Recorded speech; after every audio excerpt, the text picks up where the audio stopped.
A couple things that are different about this video is, well, the biggest thing, I guess, is that I am standing in my garage. We did get fully moved into the house literally the day before Ohio's stay-at-home order came into place. So, yeah, that was kind of a rough day. We had to move everything, basically everything, in one day. So, yeah, this is actually my second take of the video because my laptop tried to die on me.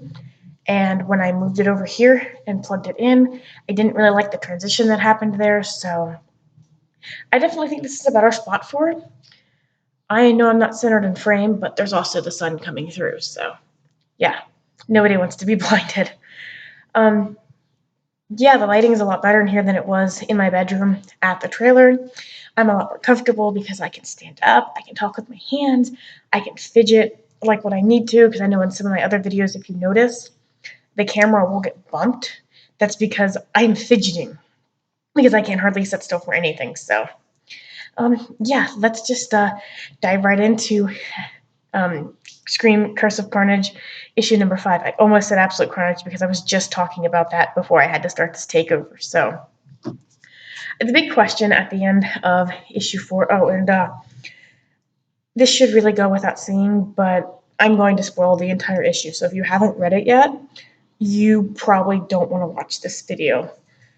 If you have read it and you don't care about, or if you don't care about spoilers, then continue on. So anyway, I'm super excited to finally get this issue because it took me a couple weeks to be able to get it.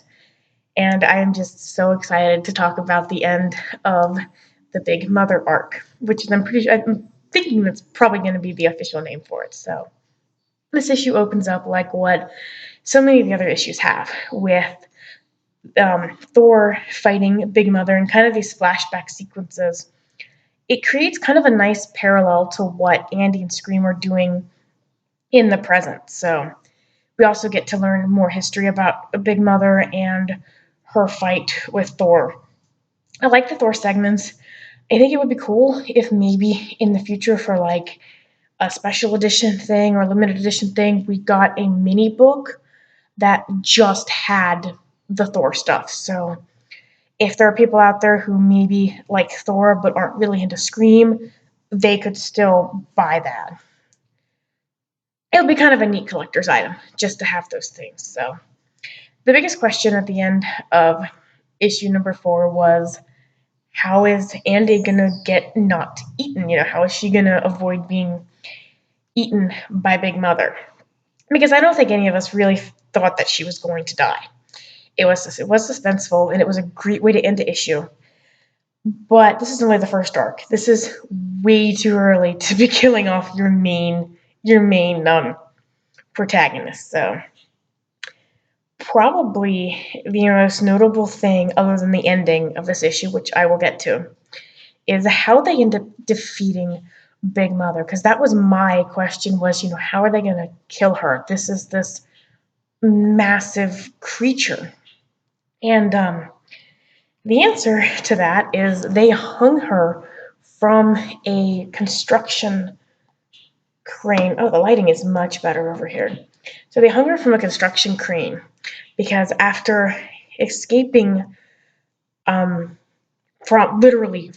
her, Big Mother chases them out into the streets, chases them up to this building, and they hang her from this construction crane, which ultimately, because of where, and they actually say, gravity's a bitch. Because of gravity, it rips her head clean off of her body, which is super wild. That's not how I was expecting her to die. That was definitely like, whoa, dude.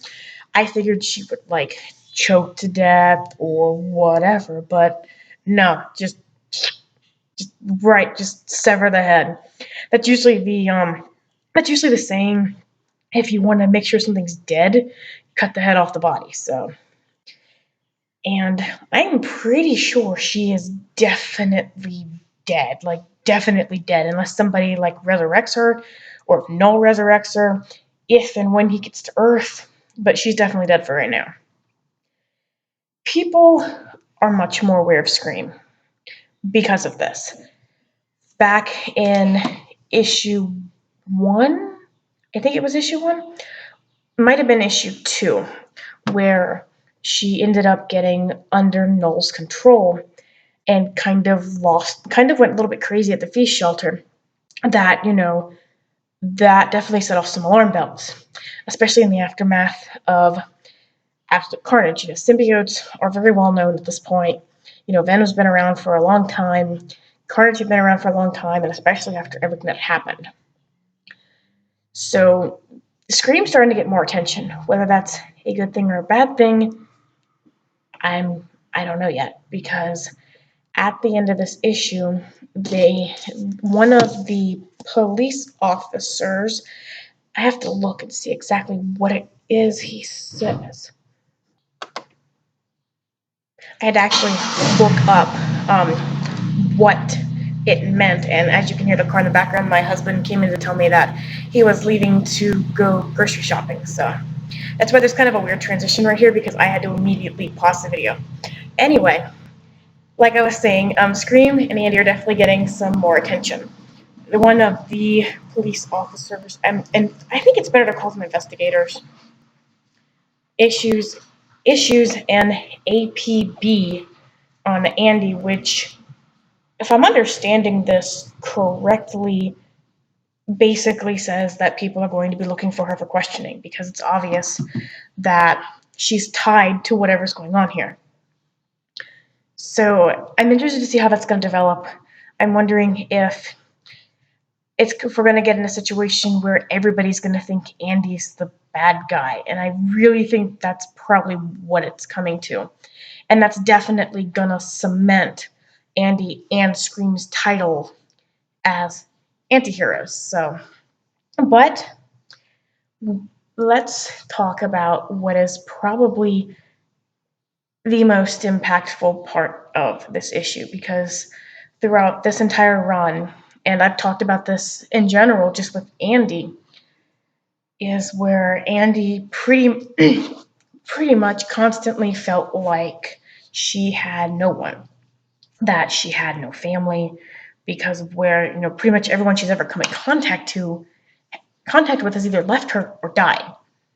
Whether that be her mother, her father, Flash, the Mania symbiote, although some would argue that her bond with the Mania symbiote wasn't really a healthy one, and I haven't read enough of stuff with Mania to be able to really comment on that. But anyway, and with the beginning of this run, we saw her completely rejecting Scream, telling her to go away. I don't want this. You're just going to abandon me like everybody else, sort of thing. But with the end of this issue, and I've only really gotten a chance to read this issue once in depth.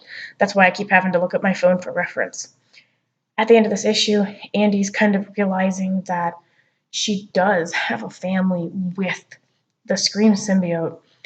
And I think that's a huge development for her character, because for the first time in probably her whole life, at least for the first time in a long time, she finally feels like she's not alone.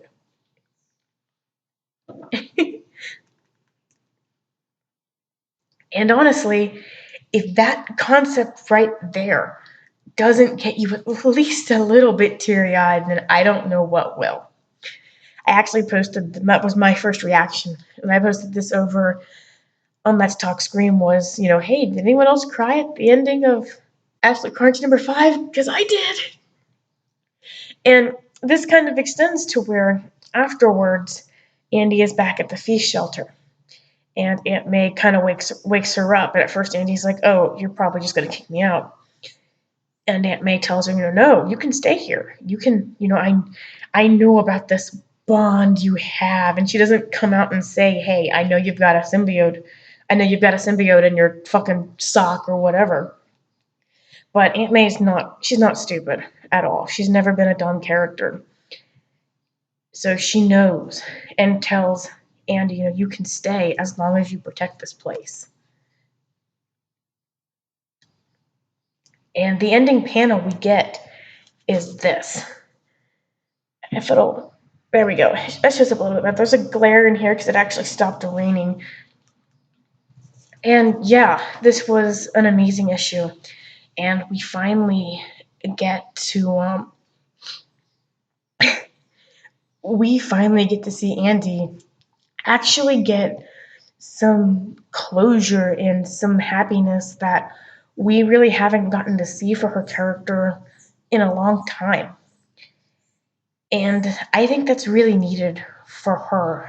And as a reader, it's nice to see your favorite characters actually be happy and have something that they can kind of hold on to.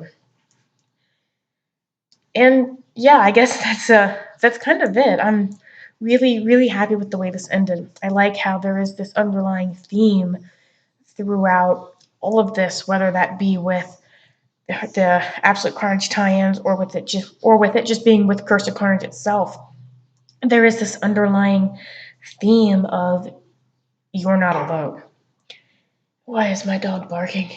And I think that underlying theme is super important to anybody who's ever struggled with anything at all, to anybody who's ever felt like they were alone. So this was a really good way to end the arc, especially with everything. Silly dog. Especially with everything that's going on in the world right now. That's really a message that I think a lot of us need.